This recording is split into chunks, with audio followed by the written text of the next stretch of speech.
All right, so now let me take you back the memory lane just for a little bit. And you remember when the government was talking about the Building Bridges initiative, the talk had always been on the young people, the role of the BBI when it comes to the youth agenda in the country. But still, young people are not believing whether the government will put their interest, first when it comes to implementation of some of the agendas that have been talked about in that document.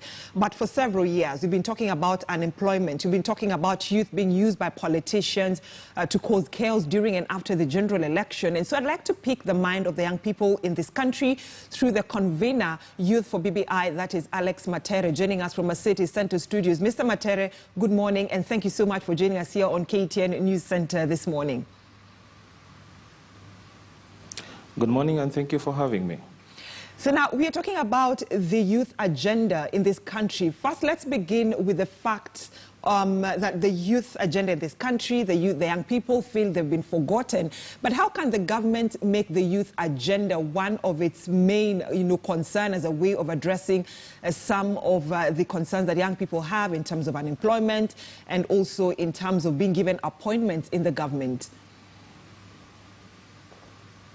Yeah, from the outset, we need first to check the data, and currently the population of the young people across the country is one of the highest ever at the global level. Kenya is having a youth bulge, and the government has to be deliberate and have structured programs to be able to tap into the potential and also offer opportunities to this very strategic segment of the population. Secondly, you need to realize also that it presents a very big challenge, especially to the government, if the programs cannot be able to answer the challenges that the young people are facing. For instance, you're talking about issues of employment, you're talking issues of probably just widening the opportunities for the young people to be able to earn a decent living for themselves and also to live a dignified life. And close to that is the aspect of the BBI that has come through. And as the convener of Youth for BBI, we were able to go around the country and consolidate the views and aspirations of the young people into one document and presented it to the task force. One of the major gains that the young people are getting in the BBI is the National Youth Commission. And we say that previously we've been having programs, we've been having policies that are targeted towards empowering the young people. For instance, the Weather Fund, we also have the Youth Fund. But the implementation of these policies and programs has been a little bit frivolous. And that's why we said that if we create a body that will be in charge of mainstreaming the issues of the young people, then probably we might have answered the issue of the implementation. Mm-hmm. We have the current policy that says that 30% of the procurement in government, be it national or county government, has to go to the young people. But who is there to check that this is actually being implemented? And that's why we said that it is important and imperative for us to have a youth commission that will be able to mainstream, but also audit the implementation of some of these policies and legislative pieces that are passed in Parliament. All right, but then Matere, it's good you're telling us about some of the presentations that the young people made to the BBI task force and have actually been captured in that BBI report. But the question in the minds of young people in this country is, how viable are these promises?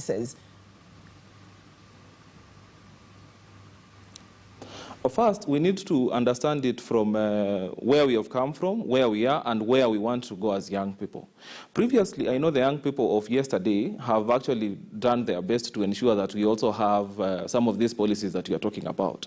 But the implementation of it, that one I have to agree, has been questionable because we did not have a body or an institution to ensure that the implementation has been done, and also audit the implementation organs and other institutions that are supposed actually to implement some of these policies. And that's why we are saying that from where we are now and with the implementation of BBI, we think that it will be really realistic for us to have some of the programs and the policy implemented, because we will be having a body that will be able to check and audit the implementation of this. Closely linked to that, there are projects or programs, for instance, the Youth Fund. And we need to learn from the challenges that our young people have been having for us to be able to create a future for the best for the future generation that is coming. And that's why there's a departure. Previously, you would understand that Youth Fund had the aspect of bringing young people together as groups. And understanding the group dynamics of the young people, sometimes it becomes tricky to ensure that you have all these groups benefiting from Youth Fund. And that's why we there's a departure from the youth fund, and now we are proposing for a Biashara fund that will target individuals at the ward level. You understand that youth fund was more or less seen from the national spectrum, and it did not trickle down to mashinani. And that's why we came up with a proposal to have a Biashara mashinani fund that will be at the grassroots level, at the basic unit of administration, that is the ward, where we'll have these young people be able to access some of these funds. And closely linked to that, you'll also understand that where the economy is going, we really need to invest a lot on issues of manufacturing. Yes, we are complaining so much, and unemployment is one of the greatest challenges that is facing the young people. But what is the solution to that? We can't say that giving them tokens or giving them handouts is going to be a solution to the unemployment and the kind of challenges that they are facing now. Mr. Matere, allow me to cut you shortly. Yes, it's good you're talking about the Biashara fund that will go to the ward level, but let's also live with the reality that such funds have been not, like young people have not been able to access these funds easily. We talk about Wezo Fund, we talk about the youth fund, and the same funds have also been riddled with a lot of corruption. So how different will this Biashara fund be? One, and I was actually getting to that, that once you have cascaded it down from the national level, you basically are unbundling it to the lowest unit of administration, which is the ward. And therefore, in terms of implementation of it, you need to understand that there'd be oversight, there'd be MCAs there, there'd be MPs there, there'd be the governor there that will have keen interest in ensuring that the young people from their respective administration units are able to benefit from these programs that are being given and targeted to the young people. Secondly, you'll also need to understand that the BBI also talks very strongly on issues of corruption, and we talk about having corruption cases not going beyond 14 days for it to have made a ruling at any particular court. You also need to understand that we are going to have lifestyle audits even for all the public officers, that in the end of a financial year you have now to come and present what is the kind of wealth that you've been able to accumulate in that particular financial year vis-a-vis the kind of income that is known and probably part and parcel of what you earn from the government. All right. But then let's live with it. We live in a society where reality is something that young people have been facing. They feel neglected. They feel the government doesn't put their interests at heart when it comes to employment. And remember, some time back, President Uhuru Kenyatta, when he was appointing Mudiawe, remember, I hope you remember what he said about, this is someone who will take care of the young people's interests in terms of ensuring no corruption, they won't steal, there'll be no stealing of youth fund. And so young people were like, are you trying to say that the young people are corrupt in this country? But my question is, what reason should be given to the youth to believe in the state in terms of we will take care of your interest? Once we pass this BBI, we will have employment for the young people in different government parastatals, probably even in cabinet or in cabinet appointments. We'll ensure that employment for the youth is there. I think from where I sit, one, we have to be very true to ourselves and true to the reality that you are facing now. One, since independence, post-independence governments and post-independent parliaments, I think today we have one of the highest numbers of the young people in parliament today. But if you do a close audit, not all of them are progressive, not all of them have actually been able to push for the interest of the young people through legislative pieces and through the bills in parliament. And that brings us back to the question that, are the people that we vote for, are the people that we support in the electoral process the best that this country has to offer? And I think this is one of the luggages, or rather the baggages that the young people have to contend with, that come next election they have to take keen interest on the kind of people and the kind of leaders that they are putting into office. They have to know that they have to elect pragmatic people, people who have their interest at heart, people who have their aspirations, and people who have their views to be able to be implemented, not only at the legislative level, but also at the executive level. Closely linked to that, I think it's a reality, and all the political narratives that are going and all the political persuasions of either side have to accept that the youth are going to be at the center of the 2022 elections. And why am I saying this? Is because of the numbers that the youth present at the table when it comes to elections. And any particular leader who will be coming then needs to understand that he has to have realistic, pragmatic, and 3, implementable policies that really are going to change the aspirations and also the future of the young people that we are talking about. And so then we move to the agenda of the young people, especially during elections and after the elections, young people being used to cause chaos. And this has been a passionate call to, at the heart of the President Uhuru Kenyatta, anytime addressing young people, telling them, do not allow politicians to use you to divide this country. Yes, and you'd understand that the young people actually do not exist in a vacuum. They're actually part and parcel of the population that we have. And in terms of political persuasion, some of them can be on the right, some of them can be on the left, some of them can be on the center left or center right. What does that mean? That means that in whichever the political dichotomy or the political discourse that you're having, young people will definitely take a center stage. Whether you'll be on the right, young people have to be there also with you. Whether in the left, young people also have to be there with you. But also a close understanding that when a survey has been done recently, and one of the most interesting aspects of that survey is that the young people, when asked about issues of ethnicity, they first identify themselves as young people before identifying them from their ethnic background. What this means is that it would be easy for young people to come and consolidate their aspirations and their views and support a political leader who is going to implement and who has feasible programs for the young people, as opposed to supporting a tribal leader or a tribal lord for that particular matter.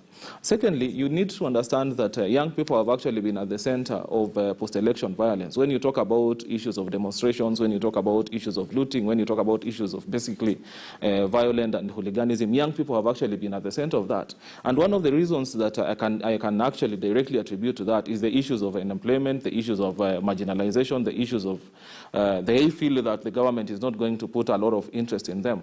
And that's why we have been going around and trying to educate the young people, saying that this time round they have to take up keen interest in the kind of leadership that they are going to vote for, so that their aspirations and also their views are also implemented in the kind of government that would be formed post-2022.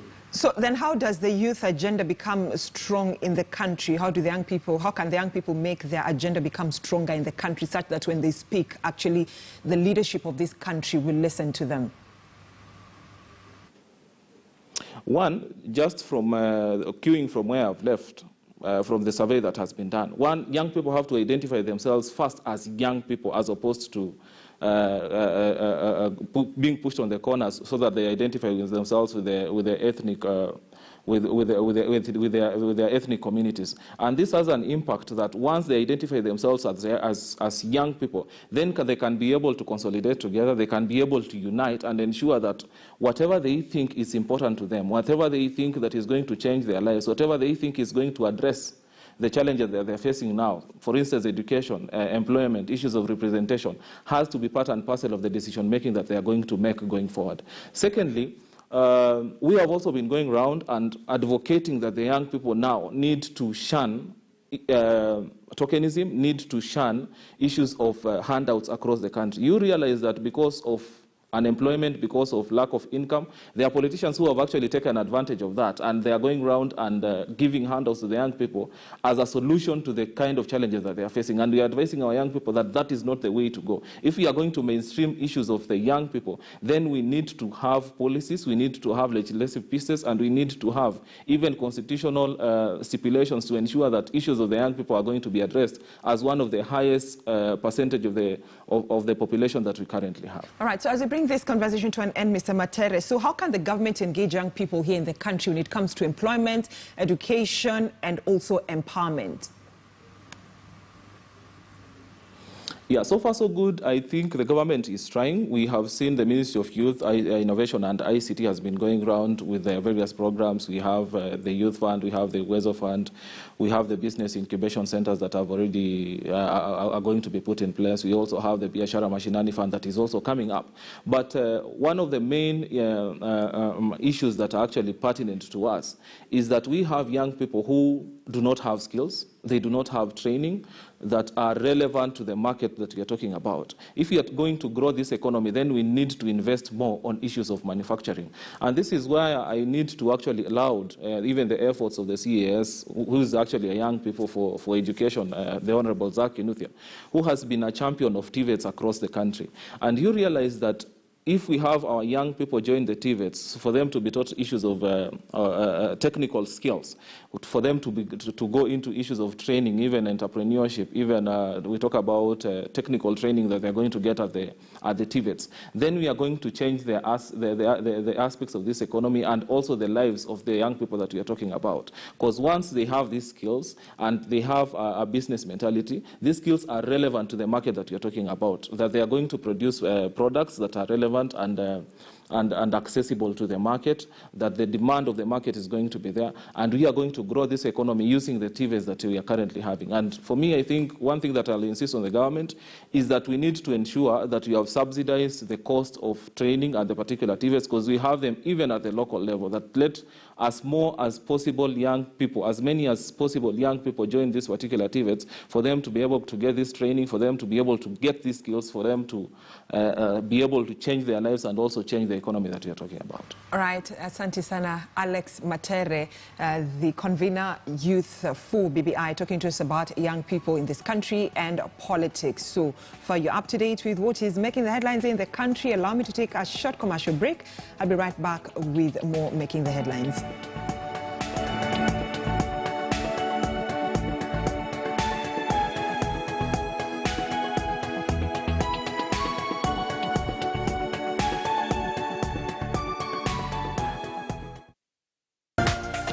This is